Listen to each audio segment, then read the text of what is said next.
Hi everybody, welcome to Nazo Circus. How are you guys doing? I hope everybody's well. Today I'm excited. We're recording remotely, guys, so if it's not clear all the time, bear with me. Today my special guest is based in America, and I'll just let him tell us his name, full name, his background, and what he does for a living. Over to you. All right, thank you so much, and thank you for having me. My name is Omololu Majekodunmi. For my Nigerian audience, my name is Omololu Oluwatosin Majekodunmi. Okay, the full thing. Okay. Of course, of course.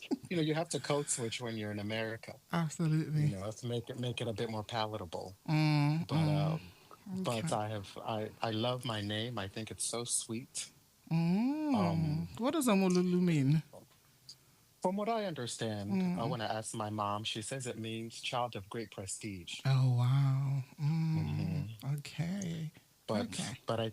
I think it may change on who you ask, you know.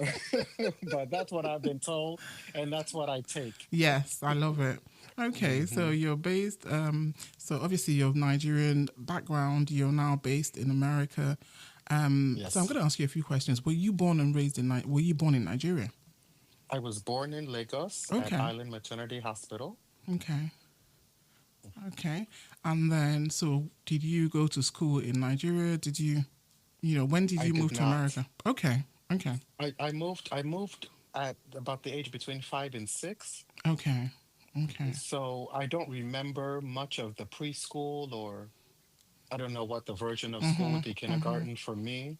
Okay. But from my earliest memories, I schooled in the U.S. Okay. Yeah. From as early hmm as you can remember. Okay. Correct. Okay. So you schooled in the US. And what did you study? Because we call it university here. You guys call it, I don't know if it's high school or it's so different. So what did you major in? I think that's what's your So degree in? yeah, in undergrad, I have a degree in government and politics and economics, Oh wow. Okay. and my master's degree is I have a master's of science in occupational therapy. Okay. Okay. Okay. And if you can tell us a little bit more about what you now do for work. Sure thing. Mm. So currently, I am the owner of a outpatient pediatric clinic that specializes in providing occupational therapy, speech therapy, and physical therapy to children from birth to about 21. We see a couple clients past 21 Oh on the wow. rare occasion, but Hmm. usually we focus on the littles, on early intervention, on babies, etc. Okay. And so you would be called as a pediatric therapist. Did I get it Correct. right? Because I Uh, uh, was trying to read up on you, and I was thinking, oh, yeah, pediatric therapist. Okay, so that's what your job title is. correct. Correct. Okay, okay. And Omololu, why did you get it? Why did you get into that field? What was it that made you? Because that's a really niche area. What was it that Absolutely. led you to that field? I truly think everything happens for a reason. And I think, you know, whoever you believe in, is it God, your higher power, spirituality, things are laid out. Your path is laid out for you before you even know what you're What going you? to go Mm-hmm. into. Mm-hmm. Exactly. So, as you can see, my major was in government and econ.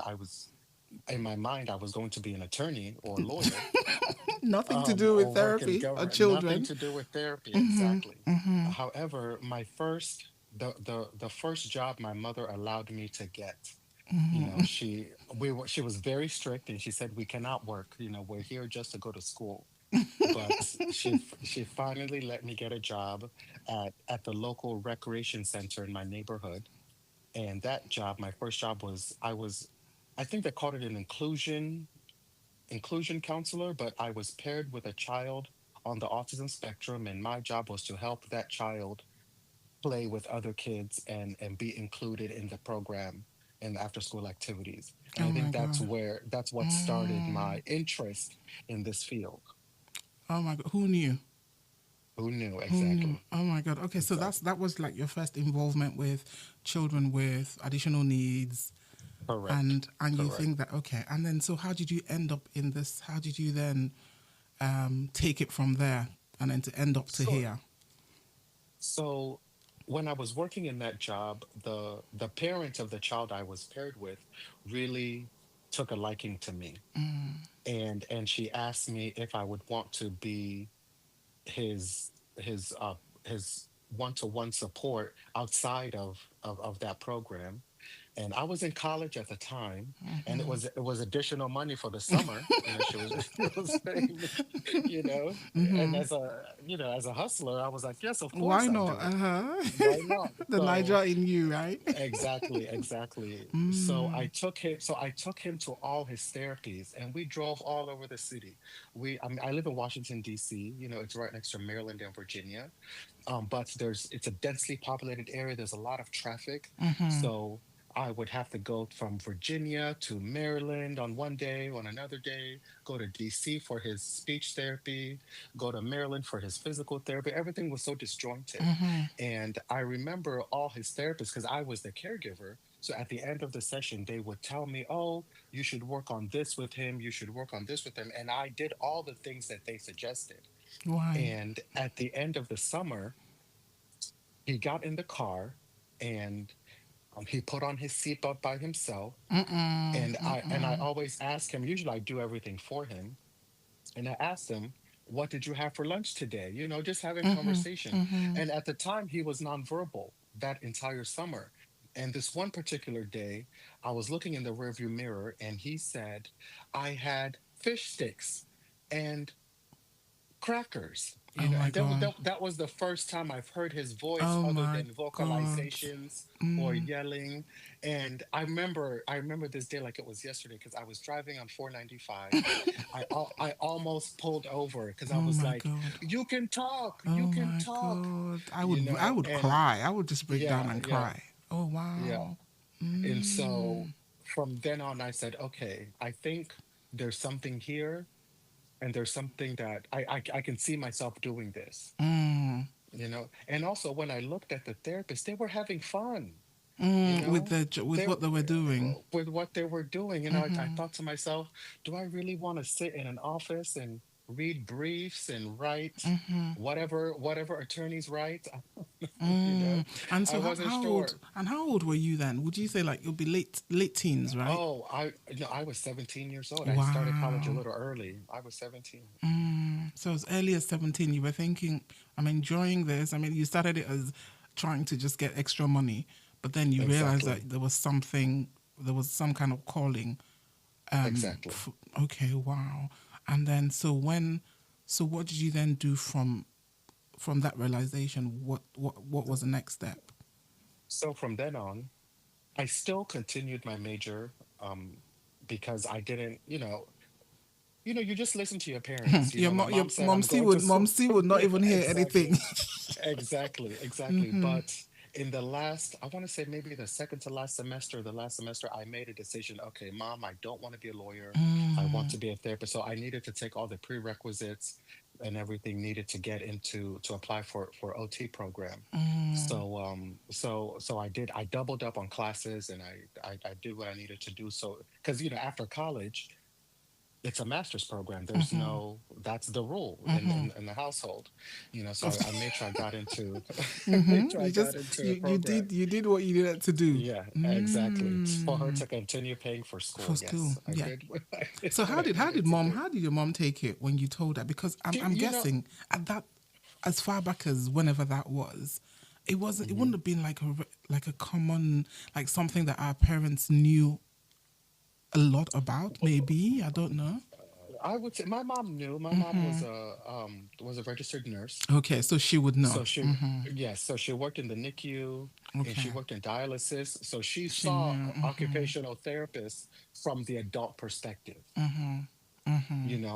and I think she told when I told her, she said, "Okay, well, it's not a lawyer, but it's fine, it's fine."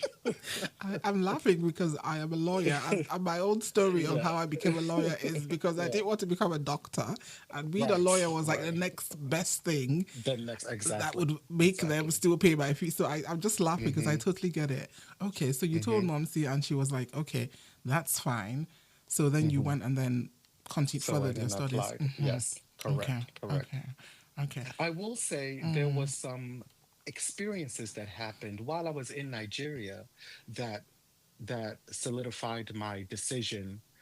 I remember that one summer we went back home, and we're with family, we're with cousins, and I met one of my, who knows if it's an actual cousin, I don't know. I Everyone's a met one cousin of back my home. cousins. Everyone's a cousin, exactly.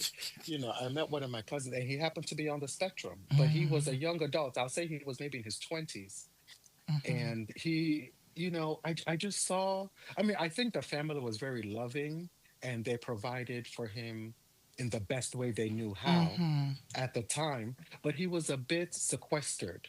They built him a house on the compound. He kind of did his own thing, but I didn't really see him integrating in With society. And I just didn't think that was fair, because I knew he had the skills to do so. yeah. But I don't know if they were, of course there's stigma Of associated with course. it, Of course. of Of course, course. and so I think they just wanted to keep it under wraps and just provide a space for him, you know. Yeah, which is fair enough. I mean, with back home, Hmm. they do what they feel is the best they can do. Exactly, And exactly. because they don't know, they don't have the facilities that we have out here. They don't have the support, and then Hmm. that's a whole nother. Hmm. Okay, so that seeing that relative of yours also kind of struck something in you about this path Exactly. that you were on. Hmm. Okay, so you finished with the studies, and then how? Then what did you then do for work? Did you set up your own thing after you finished, or did you work somewhere first, or what? I worked somewhere. I always knew I was going to go into business for myself. I Okay, just didn't know. I just didn't know how, and I didn't know what. And so when I first started, I mean, I took the first highest paying job I could find.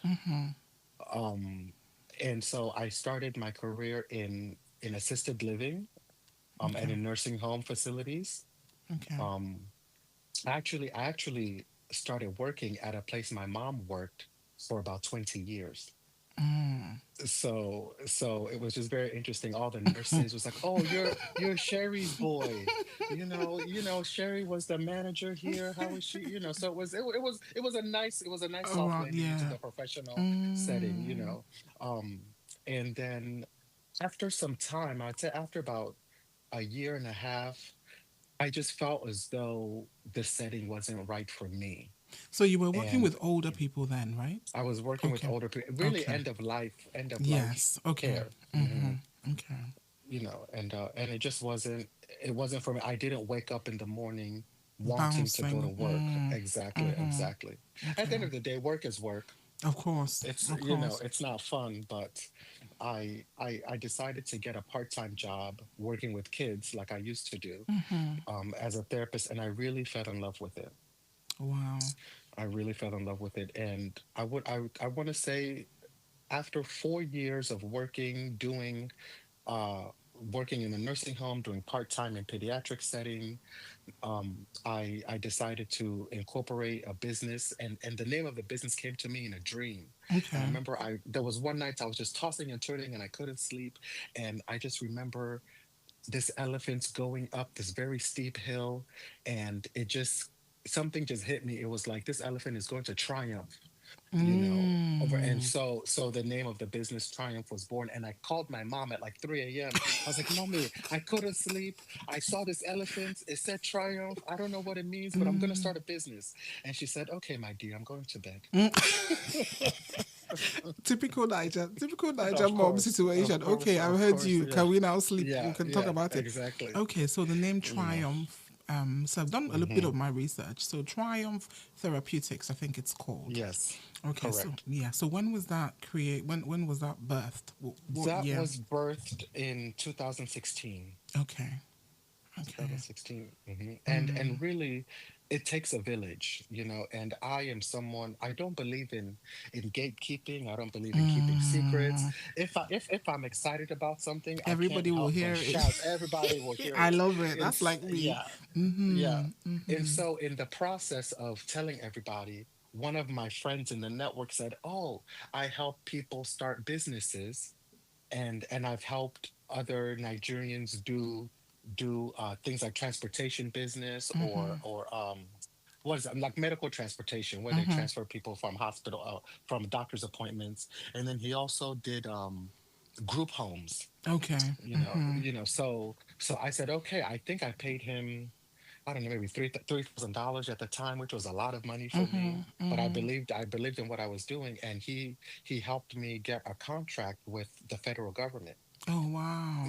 And this is a big step from going from nothing to all of a sudden you have a contract with the federal government Yeah. to go to people's homes. At the time, I was working with adults with disabilities under the IDD waiver, individuals with developmental delay. Okay. And it started from the nursing home. I was a hustler, so on my lunch break I would go to a client's house. I remember getting my friends who were therapists in the nursing home, like, hey, I can give you extra work, I have this client, it's just down the street. Let's just you go know quick, so quick. exactly, so we just started there, and after some time that grew to the point where I started thinking about, okay, maybe I can leave this job and I can do this full And just time. face that. Exactly. Okay. Mhm. So 2016, you set it up, started building your team, Exactly. and so what services do you provide now? So What now, services? so, so now we have a facility. We have a 1,500 square foot office in Spring Valley, in Northwest DC, and we do pediatric PT, pediatric speech therapy, pediatric OT. And I wasn't even going to go into pediatrics at the time. I was focused on adults with disabilities when I first started because I came from the nursing home. I knew adults. I Yeah. knew I could do this. The pediatric setting was a bit scary to It me was going to be because I brand new didn't. for you. Exactly. I mean, I did part-time work in it, but it wasn't full-time, and I really wanted to be sure I was able to provide The care, that I knew services. how to do it, right? But so in doing that, my sister-in-law came on board on a team, and she started working for Triumph full-time as well. And there's just a lot of headache with government Of contracts, and course. there's a lot of cutbacks and spending. And over time, we started seeing that the money was drying up a bit, and it really wasn't sustainable anymore. So she said, well, why don't we do a pediatric clinic? She knew pediatrics well. I figured I could do the business side of things. And so that's what we did. I got the business loan. I talked to the people. We built out the space. And then when they gave me the key, it was during the pandemic. Oh no. Oh Yeah. no. hmm Talk about timing. Talk about timing, but you have to keep going, Of course. of course. So that was a hurdle, to say the least. But then I was relying on her to do the clinical piece to see the kids, but also she has two little kids Okay. during a pandemic, and they can't go to, all the schools are shut down, so she needed to transition and stay at home. So now I So the was plan left the with plan twisted. the plan twisted again, and I was left with the clinic, I was left with staff, and I was left with being responsible for seeing the kids, all the kids. That would have been overwhelming. It was extremely overwhelming. When I look back on the stress I was under, it's amazing to me I didn't give up. Because that's enough to send to make you think, you know what, I can't do hmm this right now. Maybe I can Exactly. circle back after the Yeah. pandemic, but just not now. Yeah. Oh Yeah. wow. Okay, so you went through the pandemic hmm working, I'm sure, your hmm whatever off. And then, so what does a typical day look like for you, like now? Because I know you work today. So what's a I work typical day for today. you? So at this point, I am a bit removed from patient care. Okay. At this point, I'm doing all management, and once in a while, I'll jump in, and uh, I will be there if a therapist calls out or is sick. But right now, I have a team of 5 occupational therapists.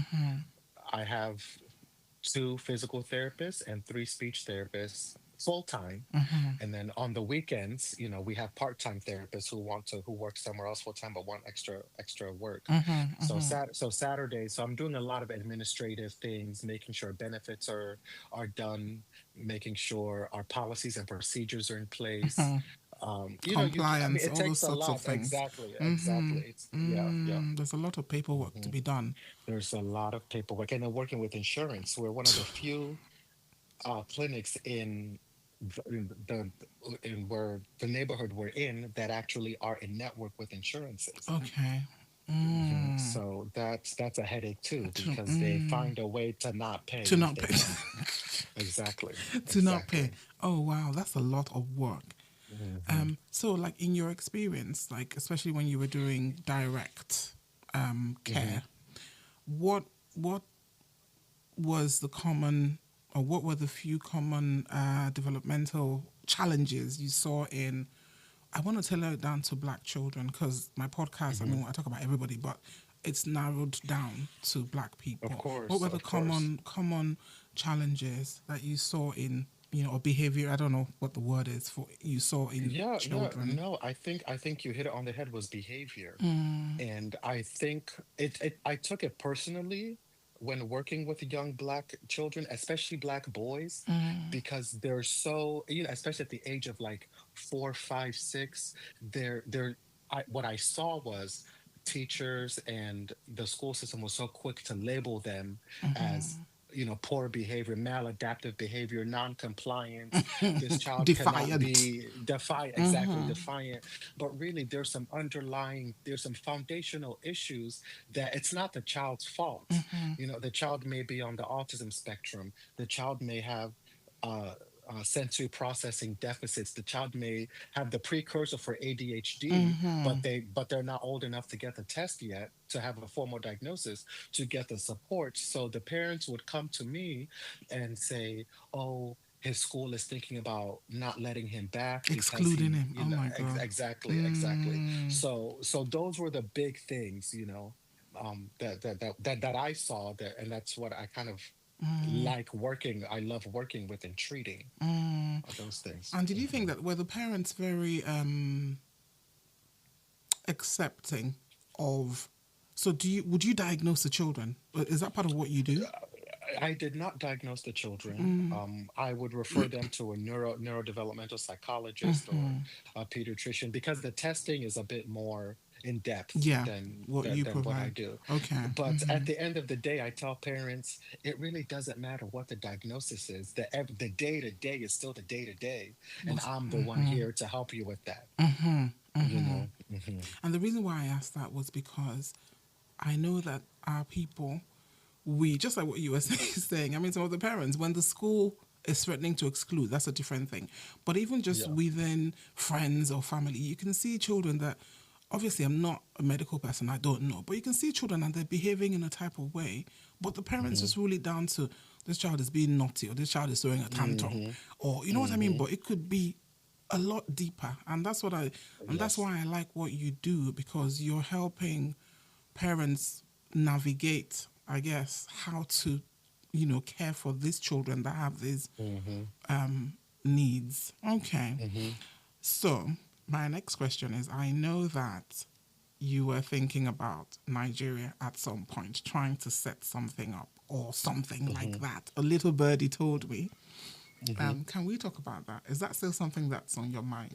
It's absolutely something on my mind. I think about it every day. I want to get myself at a place where I can have this running on its own, so I have the freedom to go and provide services to my people. And I did some research. I went on the ground. I visited a number of clinics. I visited Patrick Speech Therapy Center in Lekki. I visited, I think it's called Wise Speech Therapy on the island. And because I wanted to talk to the therapist on the ground and to see the logistics of everything, to see, do people value this service here in Nigeria, or am I just coming to do this for Are you volunteer coming to? work? Yeah, yeah, yeah. Yeah, yeah.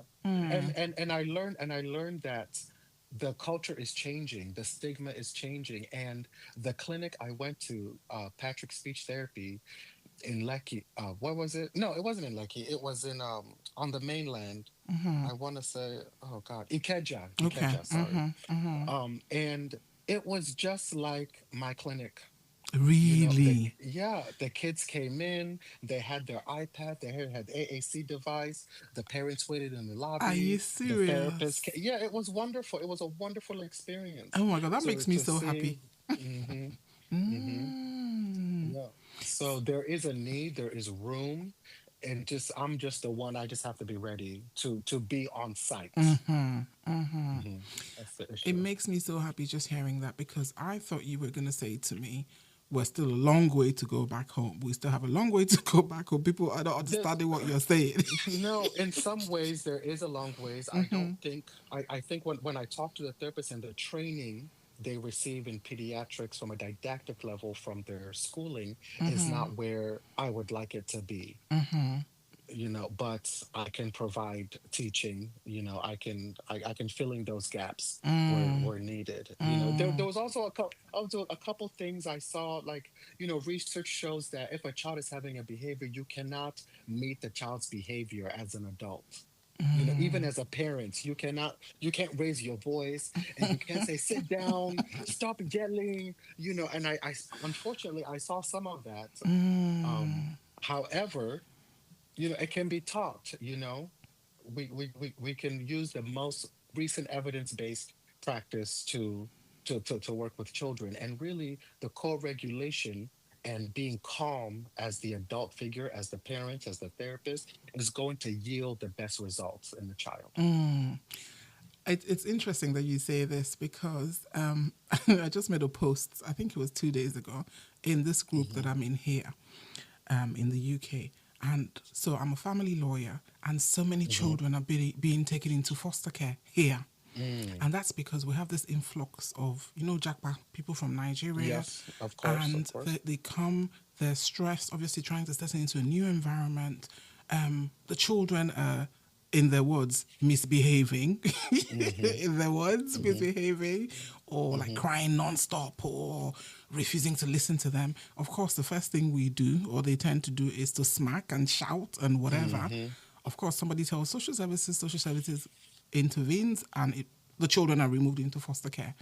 And I was just Hmm. saying to them, there are things like parenting courses. I'm not even talking about the medical bit of it. I'm talking about even parenting courses to help you regulate your emotions so that you Hmm. don't take it Yes. out on the child. Hmm. And also, you can take your child to a GP, a doctor here. If your child is crying non-stop, do you understand? Hmm. It's not the child is crying non-stop. Surely there may be something else other than the child Of just being course. naughty. Of So course. these are Of course. things that I feel like, a lot of our, Nigerian parents need to, the younger generation needs to start learning. I don't know about the US, but Hmm. here, the children are going into foster care.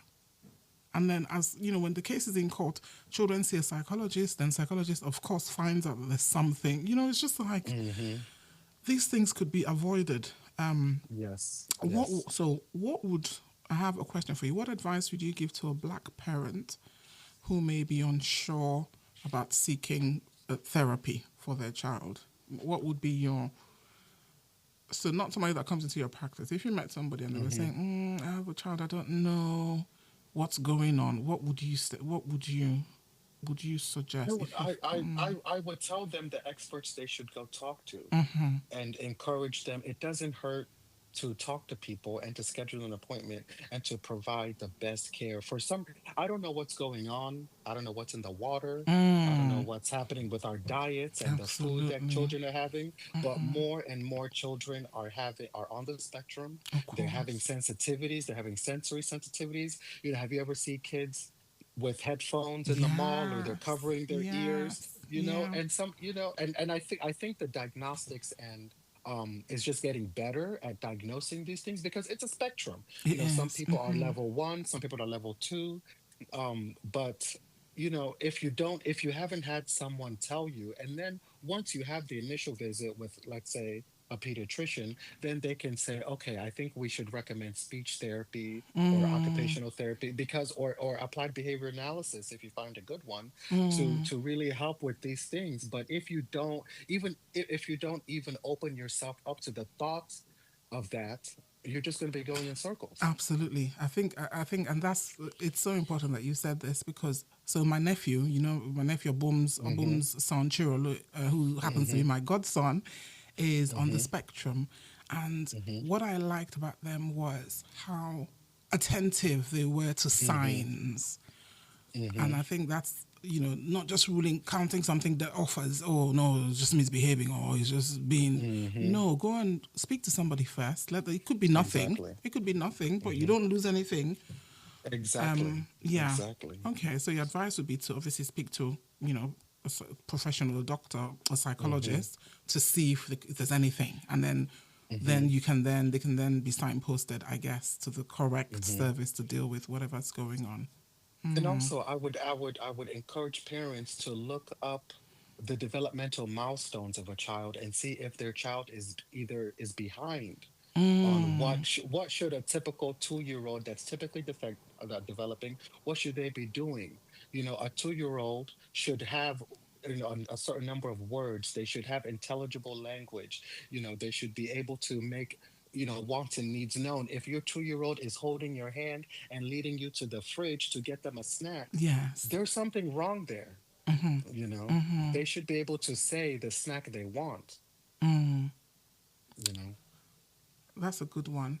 And so with Triumph Therapeutics, are you Mhm. planning to set up more centers when you I know that that's taking on a lot of extra work, but is your plan to kind of spread across the US?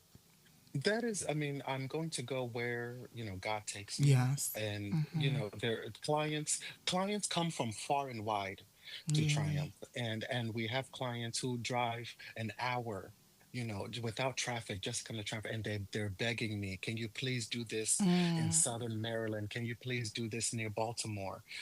But it takes time. It takes time to be able to recreate something. And that's why I'm moving away from patient care to more administration so I can set all the systems and processes and I can recreate this, one place and another. So that So it's I would love easier. to. Yes, Okay. Now yes. you don't want to Hmm. spread yourself thin as well, because it's Exactly. a lot that goes into it. And Hmm. of course, there's a Niger bit. I'm rooting for the Niger bit, but I know Niger is no joke. Yeah, yeah, Niger yeah. is no joke at all. So that would Hmm. require your, you know, serious Full attention. attention. Yeah, Yes, yeah. yes, Niger yes. is no joke. Hmm. Okay. Hmm. So is there anything else that we haven't touched? I know that you went to work today, so I'm not trying to keep you here longer than I need to tell you. Is there No, any these. advice that you can give, like African or Black parents with children who may need, you know, therapy? Was there any? The only I would say um be kind to your child because it's not their fault.